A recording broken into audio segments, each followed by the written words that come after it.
Hi everyone. So let's continue on with our discussion of the Yoruba. So we have the Yoruba indicated in an area of India. We also have the Yoruba identifying as this kingdom of Judah or Zwida or Juida or Wida. We also have the Yoruba identifying as the ancient kingdom of Dahomey. We have the Yoruba associated historically with Nagaristan. We also now have the Yoruba somehow related to the Kurdish and also the Greek, and also there's a relationship between the Yoruba and Saudi Arabia, according to historical narratives. And so now this brings us to the Yoruba kingdom in the Americas. And so if you are not aware, the Yoruba kingdom in America is in South Carolina in what would be considered Indian land. And this is another view of the entrance. And this is a depiction of kingdom ceremony. Not only do you have this African kingdom in the United States, you also have indications that this kingdom is associated with what is known as Terra Nova. Now, historically, people have understood Terra Nova to be America, and so when you look at older maps, you might see that. However, there is significant literature linking the Yoruba to the indigenous people of the Americas and also to this idea of Terra Nova. In fact, there is some conflation going on with respect to this term Terra Nova, with Terra Nova being understood as America and also applied to the west coast of Africa. And this is a picture of Terra Nova National Park in America.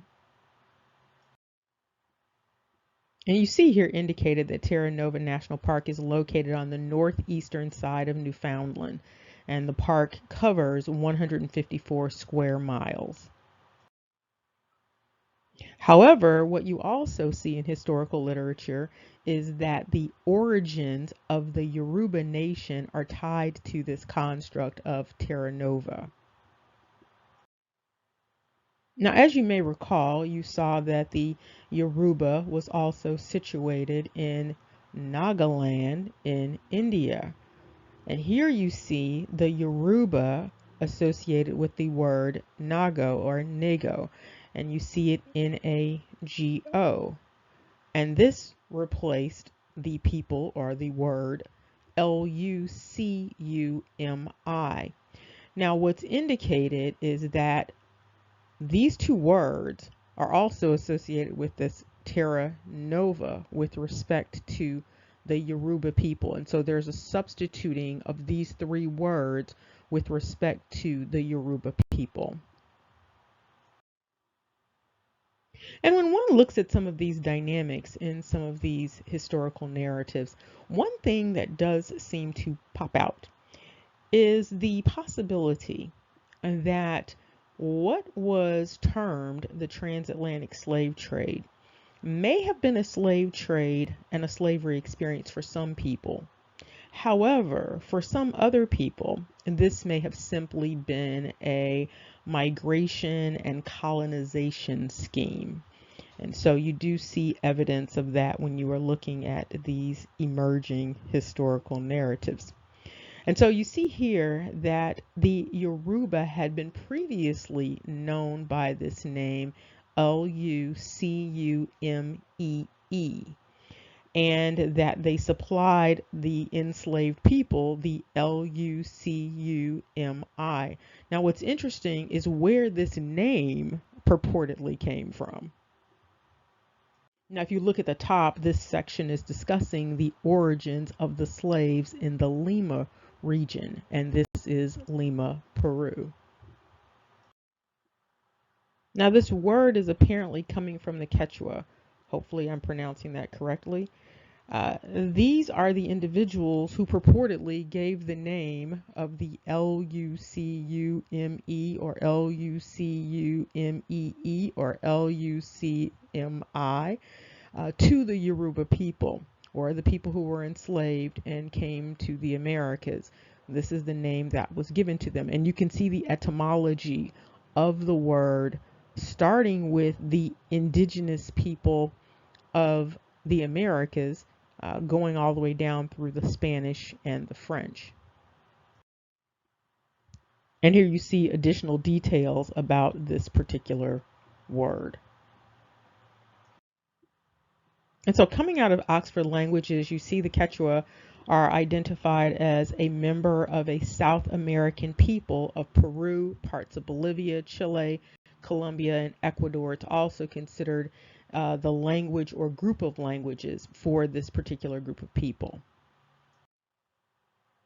And you can see here that this language was the language of the Inca Empire, and it actually predated the Inca, but it became the lingua franca for the Spanish and the Indians throughout the Andes.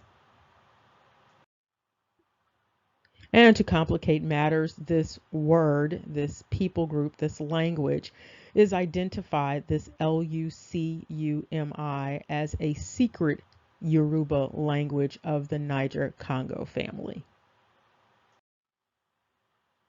And not only do you have it as a secret language, the individuals are considered a people group of Cuba, and they are understood as members of a secret society of Africa.